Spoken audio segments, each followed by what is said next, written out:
ഒരു പ്രശ്നത്തെ നേരിടേണ്ടി വരുമ്പോൾ മനസ്സ് വല്ലാതെ വ്യാകുലപ്പെടാറുണ്ട്. ചെയ്യേണ്ടതെന്താണെന്ന് അറിയാതെയാവാറുണ്ട്.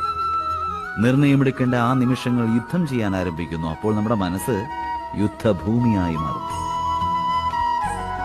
സാധാരണ എടുക്കുന്ന നിർണയങ്ങൾ പ്രശ്നത്തെ ദൂരീകരിക്കുവാൻ വേണ്ടിയല്ല എടുക്കാറ്.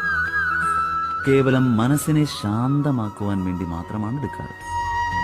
പക്ഷെ ആർക്കെങ്കിലും ഓടിക്കൊണ്ടിരിക്കുമ്പോൾ മൃഷ്ടാനമായി ഭക്ഷിക്കുവാൻ സാധിക്കുമോ? ഇല്ല. അപ്പോൾ യുദ്ധത്താൽ കലുഷിതമായ മനസ്സിന് ഉചിതമായ നിർണയമെടുക്കുവാൻ സാധിക്കുമോ?